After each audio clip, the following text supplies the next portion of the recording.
આજથી થોડાક સમય પહેલા જે આદિવાસી સમાજના વિદ્યાર્થીઓ અભ્યાસ કરી રહ્યા છે, ફ્રીશિપ કાર્ડનો મામલો હોય કે શિષ્યવૃત્તિ જે મળવાપાત્ર તેમના જે અધિકારો છે તેનું હનન થઈ રહ્યું છે। એક વર્ષ અગાઉ રાજ્ય સરકારને એવું તો શું વિચાર આવ્યો કે તેમણે આ ફ્રીશિપ કાર્ડ અને શિષ્યવૃત્તિ અચાનક બંધ કરી દીધી।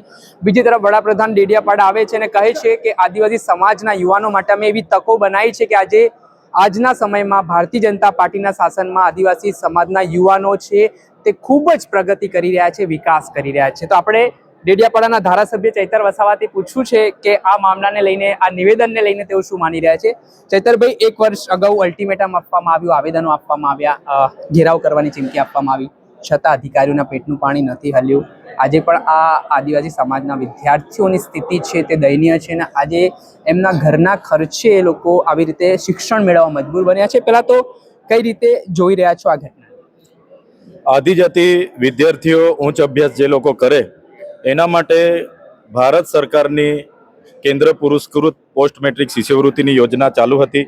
1/7/2010થી આ યોજના ચાલુ હતી, જે શિષ્યવૃત્તિની મદદથી આદિજાતિ વિદ્યાર્થીઓ ઉચ્ચ અભ્યાસમાં આગળ વધતા હતા। જેમ કે MBBS છે, diploma degree, GNM, ANM, pharmacy, બધી જ પ્રકારની TET, TAT, BA, BEd, PTC બધા જ પ્રકારના અભ્યાસો કરતા હતા। ત્યારે આ ભાજપની સરકારે 28/10/2024ના રોજ એ શિષ્યવૃત્તિ અચાનક બંધ કરી દીધી। એમણે કીધું કે આદિજાતિમાં ગ્રાન્ટ નથી ને આ બજેટ હમણાં સ્કોલરશિપની યોજના બંધ કરીએ છીએ। ત્યારે પણ અમે આ બિરસા મુંડા ભવનનો ઘેરાવો કર્યો હતો, અમે રજૂઆત કરી હતી અને ત્યાં વિધાનસભા ગૃહમાં પણ અમે રજૂઆત કરી, ત્યાં પણ અમે વિધાનસભાનો બજેટ સત્ર દરમિયાન ઘેરાવો કર્યો અને સરકારે પછી સ્વીકારી લીધું। એમણે 24 જૂન 2025ના રોજ એમણે એક પરિપત્ર બહાર પાડ્યો કે 60,000 જેટલા વિદ્યાર્થીઓની ભવિષ્યનો સવાલ છે, ત્યારે આ યોજના અમે પુનઃ ચાલુ કરીએ છીએ। પરિપત્ર એમણે બહાર પાડી દીધો, પણ આજ દિન સુધી એક પણ વિદ્યાર્થીને એ શિષ્યવૃત્તિ જમા થઈ નથી। અને આજે જે મેનેજમેન્ટ કોટામાં અભ્યાસ કરી રહેલા, વેકેન્ટ કોટામાં અભ્યાસ કરી રહેલા વિદ્યાર્થીઓને સંસ્થા એવું કહે છે કે તમે કાં તો ફી ભરો, સ્કોલરશિપ જમા નથી થતી, આગળ સ્કોલરશિપ જમા થતી હતી એમાંથી સંસ્થા ચાલતી હતી, એમાંથી ચલાવી લેતા હતા, પણ હવે સ્કોલરશિપ નથી જમા થતી એટલે એમને કહેવામાં આવ્યું કે તમે કાં તો રોકડા ફી ભરો કાં તો તમારું એડમિશન કેન્સલ કરો। એટલે 2-2 લાખ 3-3 લાખની ફી આદિજાતિ વિદ્યાર્થીઓ ભરી શકે એવી સ્થિતિમાં આજે નથી।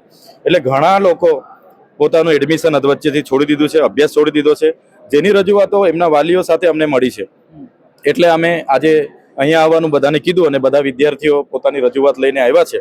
ત્યારે અમે સરકારને કહેવા માંગીએ છીએ, એક બાજુ તમારા વડાપ્રધાનના મોટા મોટા કાર્યક્રમો આદિજાતિ બજેટમાંથી થાય છે, એક બાજુ તમારી રથયાત્રાઓ, વિકાસ મહોત્સવો આદિજાતિ બજેટમાંથી થાય છે, આટલા બધા બેનરો, પોસ્ટરો, તમારા પ્રચાર પ્રસારના હોર્ડિંગ્સો બધા આદિજાતિ બજેટમાંથી થાય છે, આટલા કરોડોના તમે તાયફા કરો છો અને અમારા બાળકો ભણે એના માટે તમારા પાસે શિષ્યવૃત્તિના પૈસા નથી। એટલે આ જે ભાજપ સરકારની માનસિકતા છે એની સામેની અમારો વિરોધ છે। જો સરકાર દિન 15માં પોસ્ટ મેટ્રિક શિષ્યવૃત્તિ 2024-25ના વિદ્યાર્થીઓને અને 25-26ના વિદ્યાર્થીઓને નહીં જમા કરશે તો 9 ડિસેમ્બરે અમે હજારોની સંખ્યામાં સચિવાલયની ઘેરાવો કરીશું। આજે પરીક્ષાઓ હોવા છતાં ઘણા વિદ્યાર્થીઓ અહીંયા આવ્યા છે, તે વખતે પરીક્ષાઓ પણ નથી, એટલે અમે આહવાન કરીશું અને સમગ્ર ગુજરાતના વિદ્યાર્થીઓને અહીંયા ગાંધીનગર બોલાવીશું અને સચિવાલયનો અમે ઘેરાવો કરીશું। આ અમારો અધિકાર છે। આદિવાસી વિદ્યાર્થીઓ ભણે નહીં એના માટે અટકાવી દેવામાં આવ્યા છે, જેનો અમે વિરોધ કરીએ છીએ। વડાપ્રધાન નરેન્દ્ર મોદી જ્યારે ડેડિયાપાડા આવ્યા, તેમણે આદિવાસી જે સમાજના યુવાનો છે એમના શિક્ષણને લઈને વાત કરી કે આજના સમયમાં અને ભારતીય જનતા પાર્ટીના શાસનમાં આદિવાસી સમાજના વિદ્યાર્થીઓને એવી તકો મળી છે કે આજે તેઓ અલગ અલગ ક્ષેત્રમાં કામ કરી રહ્યા છે। પહેલાના સમય એમનું શોષણ થતું હતું, તો આ નિવેદન આજની જે સ્થિતિ છે એને લઈને શું કહેશો? જે આદિજાતિનું બજેટ 3,410 કરોડ રૂપિયા હતું, એમાંથી ગયા વર્ષે 929 કરોડ જ વપરાયેલા છે, એ પણ એમના કાર્યક્રમોમાં વાપરેલા છે। શિષ્યવૃત્તિ તો કોઈને આપી જ નથી। 600 કરોડ રૂપિયાનું બજેટ બને છે દર વર્ષે શિષ્યવૃત્તિ માટે, 2 વર્ષથી પેન્ડિંગ છે। એટલે નરેન્દ્રભાઈ મોદીજીએ એનો અભ્યાસ કરવો જોઈએ, એમની સરકારે એનું ચિંતન મનન કરવું જોઈએ કે જે વિદ્યાર્થીઓ માટે તમારી પાસે શિષ્યવૃત્તિ નથી તો તમારા તાયફા કરવા માટે ક્યાંથી પૈસા આવે છે? એ આદિજાતિનું બજેટ આખું એમાં એ લોકો વાપરે છે। ત્યારે વડાપ્રધાન જે કહેવાની વાતો કહે છે, એમની કહેવાની વાતો અલગ છે અને કરવાની વાતો એમની સરકારની અલગ છે। તો આ સ્કોલરશિપ બંધ શું કામ કરી છે? ચાલુ કરો।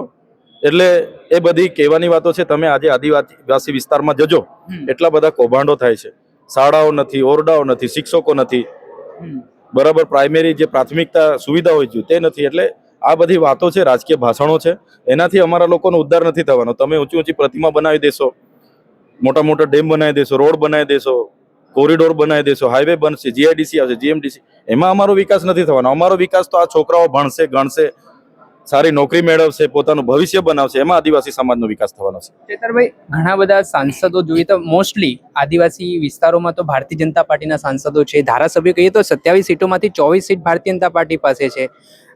કોંગ્રેસની 1-2 સીટો છે. આપ પોતે આદિવાસી ધારાસભ્ય છો, તો એકમાત્ર ચૈતર વસાવા જ કેમ લડાયક ભૂમિકામાં આટલા ધારાસભ્ય છતાંય બીજાને કેમ લોહી નહીં ઉકળતું કે ભાઈ અમે પણ અમારા સમાજના યુવાનો? ગયા વર્ષે તમે જોયું હશે, આ જ મુદ્દાને લઈને વિધાનસભામાં મેં રજૂઆત કરી હતી. મેં વિરોધ કર્યો હતો કે પોસ્ટ મેટ્રિક શિષ્યવૃત્તિ ચાલુ કરો, પછી જ આદિજાતિ બજેટની ખર્ચાની ચર્ચા કરો. ત્યારે મને વિધાનસભાના ગૃહમાંથી સસ્પેન્ડ કરવામાં આવ્યો હતો.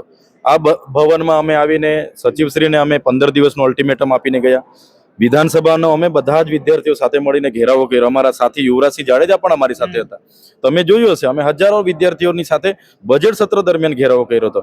એટલે અમે આમાં પાછી પાની કરવાના નથી. કયા સાંસદ? ભાજપના સાંસદો આજે 23 ધારાસભ્ય છે 27માંથી.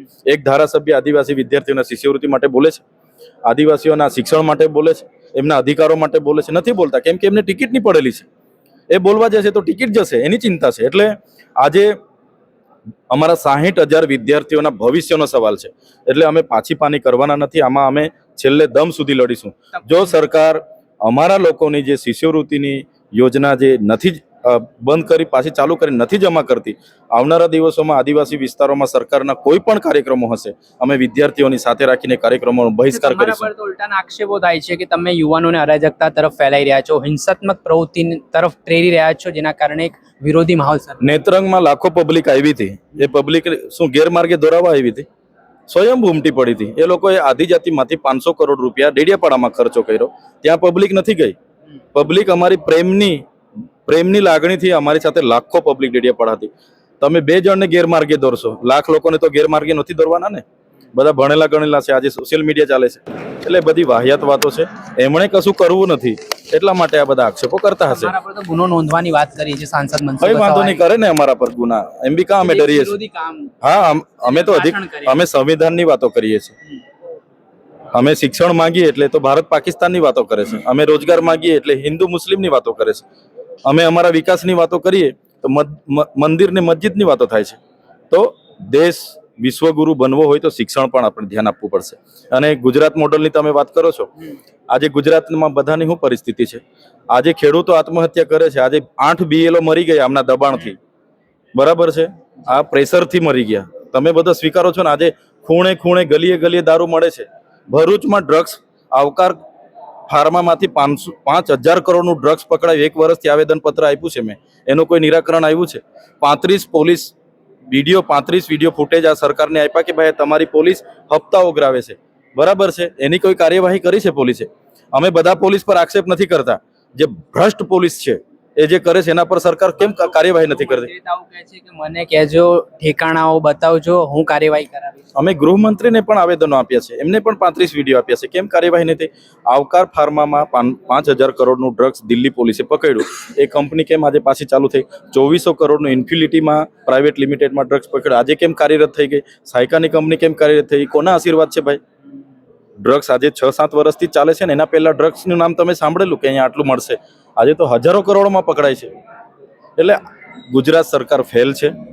એમની પાસે કોઈ સિસ્ટમ નથી સરકાર ચલાવવા માટે. બસ પોલીસનો ઉપયોગ કરીને દબાવવાના ધંધા છે, કેસો કરવાના ધંધા છે. એમાંથી અમે ડરતા નથી. છેલ્લો મારો પ્રશ્ન, હવે આગામી કાર્યક્રમો શું રહેવાના છે? જો આજે અધિકારીને આપ મળવાના છો ને, યોગ્ય જવાબ નહીં મળે, કેમ કે અગાઉ પણ એમણે બાંયધરી આપી કે અમે કરીશું, પણ એ માત્ર ખાલી ઠાગા ઠૈયા થયો એવું લાગ્યું. તમે જોયું હશે, અમે આ સ્વયંભૂ આજે પરીક્ષાઓ ચાલે છે, પણ છોકરાઓ એમની માંગ છે, લાગણી ને માગણી અમારી છે કે એમને ન્યાય મળવો જોઈએ.